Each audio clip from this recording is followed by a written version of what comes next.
we are back, and we are going to start right where we left off. Erika has agreed to let the two Pallet Town boys battle in her gym. Ash immediately sends out his first catch, Pidgeotto, while Gary sends out his Sandshrew. Now, this battle, well, appearing bad for Ash at the start, actually goes really well for him due to the fact that Dig can't really hit his bird, but he still unfortunately is doing minimal damage. And then Gary calls for a defense scroll followed by rollout. Now Ash sees the damage done by rollout and is like, it's fine, we can win this. However, Ash makes a mistake. You see, every time rollout hits, it does more damage than the previous time. Because of this misunderstanding of Ash's, he unfortunately loses this first round, with him having to recall his normal flyer and send out his ace Wartortle, who is easily able to use Bubble Beam to put down Sandshrew. So Gary naturally responds with his starter and ace Jolteon. And well, Wartortle is a loyal and powerful Pokemon. One Thunderbolt and it's done. The battle is over, and Gary leaves victorious. And while Ash is down for a bit, he quickly rebounds and begs Erika to battle him and his last remaining three.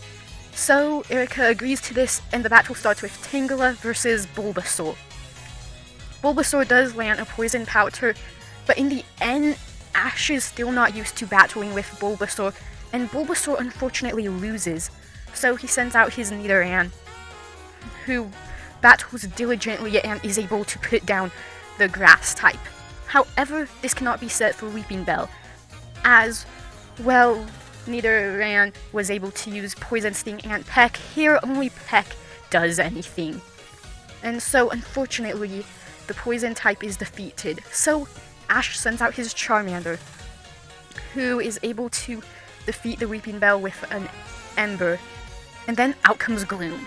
And Charmander struggles with this, especially getting poisoned right at the start.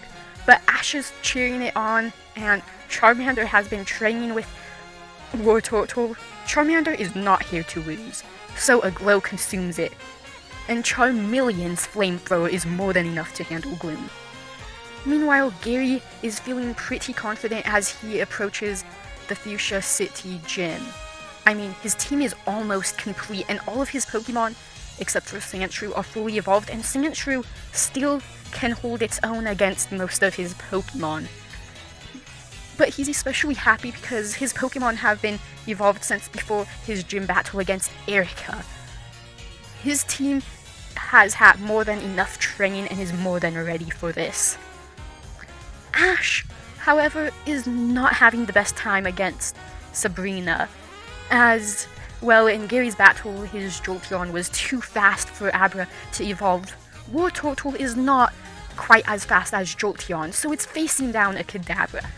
However, after a few rapid spins and bubble beams, Ash is able to get Kadabra's speed low enough and Wartortle's speed high enough that Wartortle slowly starts taking the lead in speed.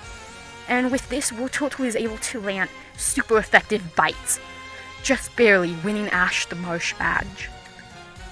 Next, of course, he goes to Fuchsia City, where he gets to battle Koga, with Koga sending out his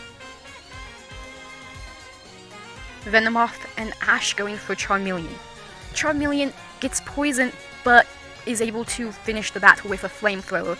So out comes Golbat, who is able to avoid Flamethrower and take out the Fire type with an Air Cutter. So Ash chooses to lead with his Poison type, Nidoran, who definitely struggles with his moves of Peck, Poison Sting, and Double Kick doing minimal damage.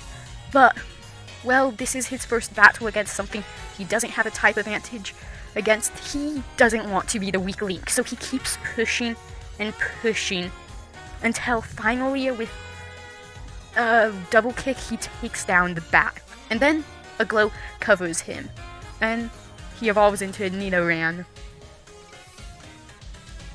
Next, of course, Ash stumbles upon a town with two gyms fighting against each other, and this ends up being a great place to work with his newly evolved Poison type, and just to get better with his Pokemon in general. And that's where we're going to be ending this part, so I hope you guys enjoy. Until next time.